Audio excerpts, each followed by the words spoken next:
The short magical life of Nell Smith on this Sonic Obsession.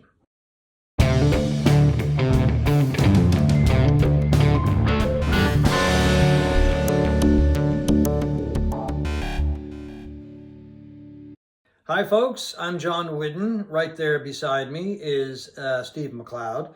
And this will be, I'm sure, the saddest episode of this Sonic Obsession that we have ever done, because we're going to talk about Nell Smith, a 17-year-old young woman from Fernie, British Columbia, who was tragically killed in a car accident last fall in southern Alberta, near the community of Nanton.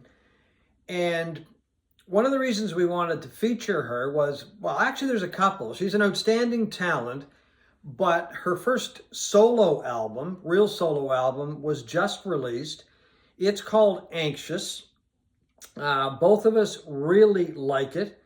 That surprised me, the fact that I'm quite a bit older than 17, as you probably guessed. Yeah. And I'm thinking to myself when I started listening to it, how could I really like or appreciate an album that was basically, well, it was written and put together by a 17-year-old. Well, she was before, she did it a couple of years, of course, before she died, so she was probably 15 or 16.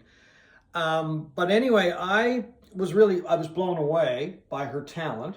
There was a maturity there that I wasn't expecting. These are not pop songs in the sense of, you know, boy meets girl, da-da-da-da-da, that kind of thing. There's a lot of thought has gone into her lyrics. She's talking about issues that she has had to deal with growing up. She says in a documentary that I watched, which we'll put a link in for, that she was suffering from social anxiety. And that comes out in the songs. As you may have guessed, the title of the album and one of the best songs on the album, Anxious, kind of sums that up. Just an amazing talent who had a lot of very good help with her career, getting it off the ground, and, you know, was taken from us. Yeah, I was the same as you. I had worries that I wouldn't like this album. Yeah, me too. You know, being a 17-year-old young lady, how could I possibly relate to this album? And I was worried about it, but I played it 3 times today alone when it first started streaming on Tidal. And I think it's just a wonderful, whimsical, playful album, as you would expect, but also amazingly mature for someone of that age. And we were basing it on the fact that she had her previous solo album was an album of covers she did in collaboration with Flaming Lips. Yes, it wasn't really a solo album. No. It was a collaborative album with the Flaming Lips, yeah. And that was a wonderful album. So I was thinking, well, how could she possibly do anything as good as that almost by herself, you know, without Wayne Coyne and the Flaming Lips helping her along? And I was just blown away by this album. Well, that album was covers of Nick Cave songs. And she did that, I think, when she was, 12, 13? 13, I think. 13 years old. For anybody to cover Nick Cave songs and to make them her own, good and right, and their own, that's a huge accomplishment, because Nick is such an original, such a unique talent. But boy, she really did a great job with that. She was guided through it with, or by Wayne Coyne, excuse me, from the Flaming Lips. And I'm sure he had a huge hand in that. And he chose Nick Cave songs because he thought that she would not be familiar with Nick's music. So that was just a brilliant choice. Yeah, and you wouldn't think it would work. Nick Cave is, you know, Mr. Doom and Gloom of rock music, but he also writes some of the most beautiful songs out there. This album, by the way, is called Where the Viaduct Looms. Well, the other thing is Nick had high praise for the album as well. And one song, anyway, that he said, the version of Girl in Amber is just lovely. It is lovely. I was going to say Nell Smith inhabits the song, but that's wrong. Rather, she vacates the song in a way that I could never do. I always found it difficult to step away from this particular song and sing it with its necessary remove. Just got so twisted up in the words, I guess. Nell shows a remarkable understanding of the song, a sense of dispassion that is both beautiful and chilling. I just love it. I'm a fan.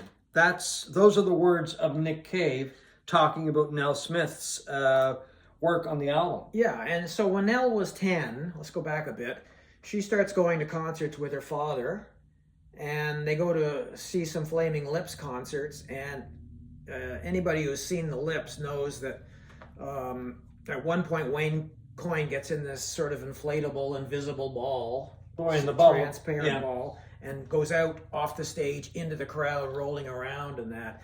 And there's great video out there of Nell wearing a parrot suit, with wings and the parrot head and everything, in the front rows of this concert, just a young girl with her hands pressed up against that transparent ball, and Wayne Coyne on the inside of the ball pressing his hands against her hands, and they're both singing, I think it's Space Oddity by David Bowie, together. It's just an amazing, magical moment, and that was the connection. You can see the connection right there. Yeah, between the two. They form a bit of a bond between the Lips and Nell's family. They start corresponding.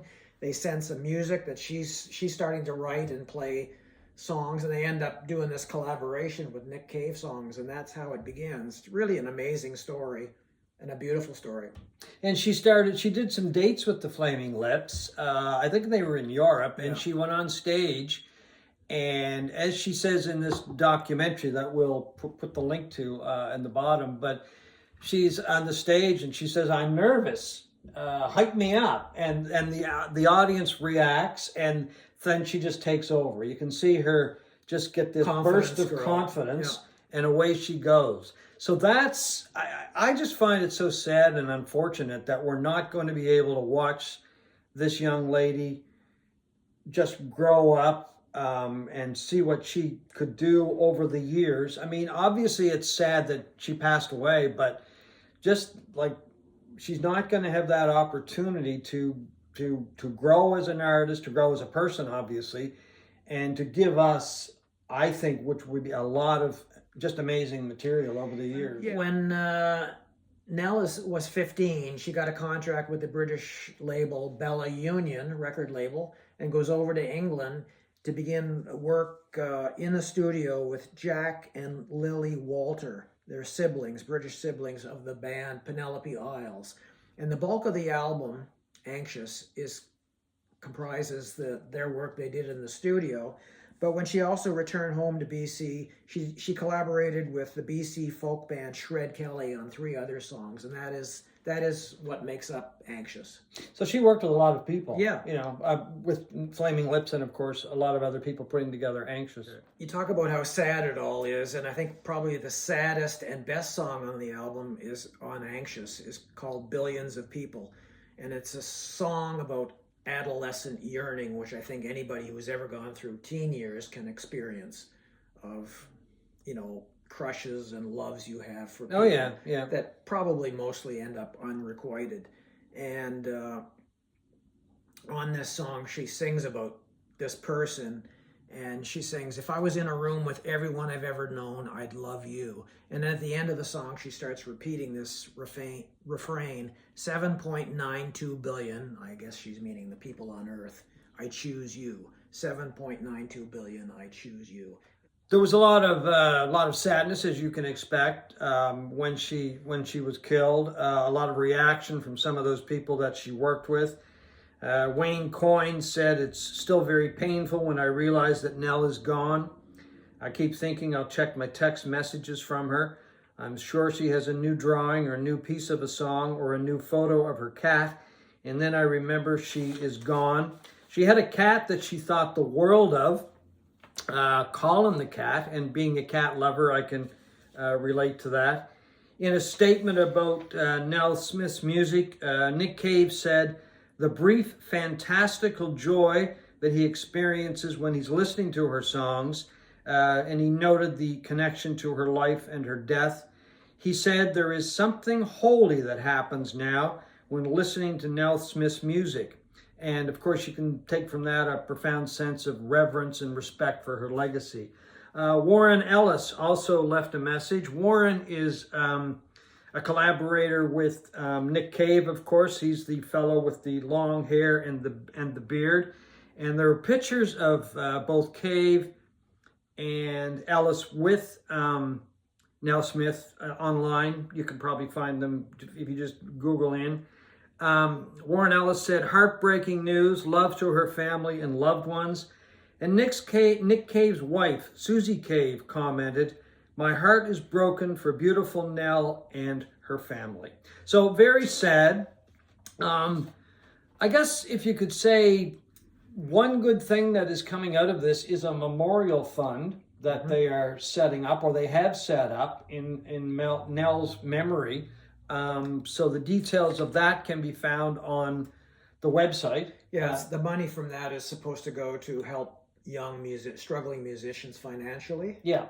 And it's set up by Nell's family, and the proceeds from the album will go to that as well. Yeah, so that's all on her website. If you just go to Nell Smith, I think it's nellsmith.com. We'll put the link below so you can check it out.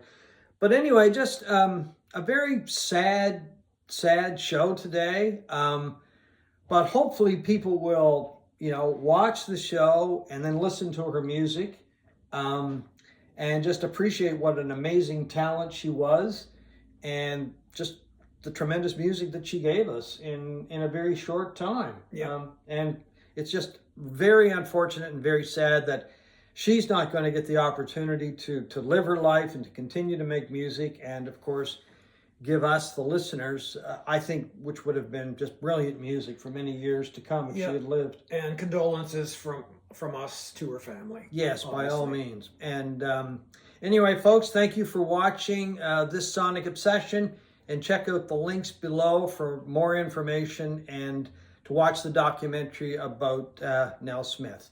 And her new album, just out, is called Anxious.